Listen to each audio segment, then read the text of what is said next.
Hello and welcome to Explore with Gecko. Yes, guess what? We are at Mount Rushmore now. If you're new to my channel, you're welcome.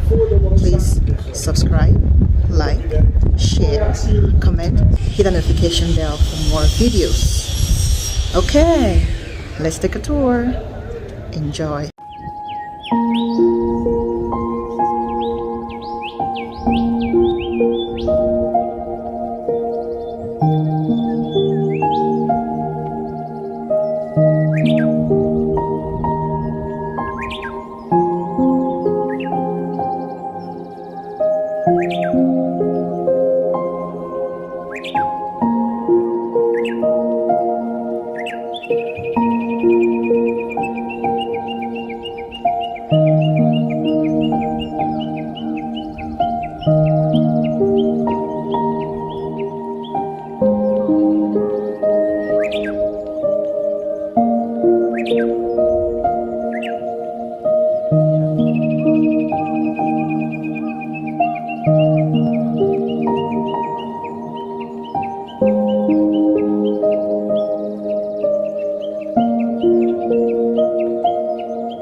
Ta-da!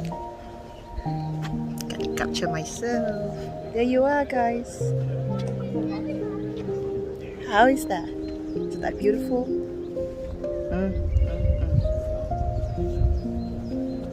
That is beautiful, beautiful.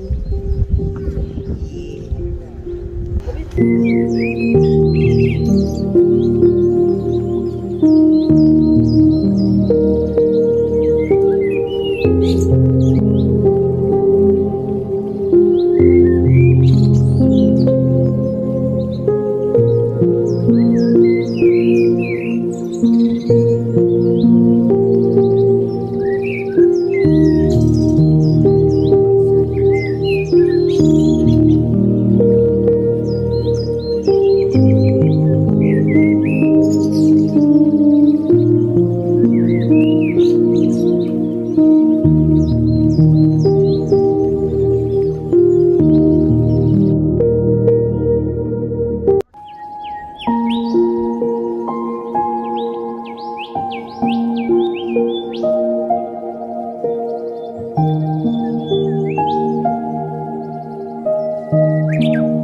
carver could possibly improve upon God's mountain sculpture.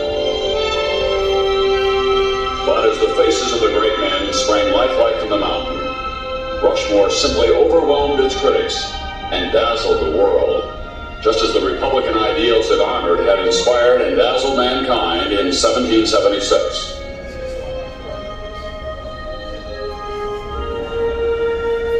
The project was conceived by a gentle scholar, Joan Robinson, in 1923, at a time when the nation was prosperous and cocky.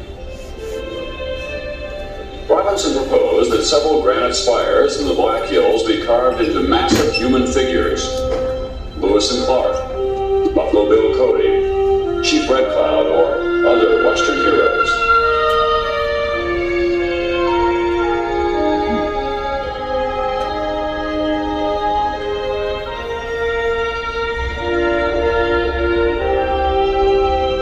To the sculptor he called upon for help, Gutzon Borglum, this idea seemed as bold and brilliant and as fragile as a rainbow in the western sky. The son of Danish immigrants, Borglum was a man who dreamed big and talked big, a man ideally suited to the times and to the carving of mountains. American art ought to be monumental, he said, in keeping with American life, and Rushmore ought to be colossal, in keeping with American achievements. Borglum found the needles impressive but too weathered for sculpting. Mount Rushmore, however, seemed perfect. Stone with a finer grain and texture, a mountain big enough for Borglum's imagination.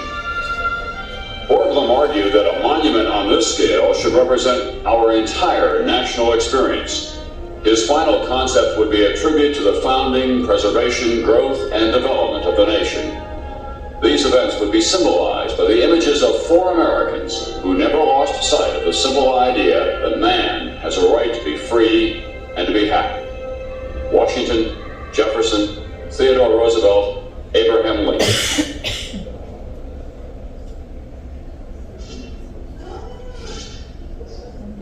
Jefferson had articulated the central idea of the American democracy.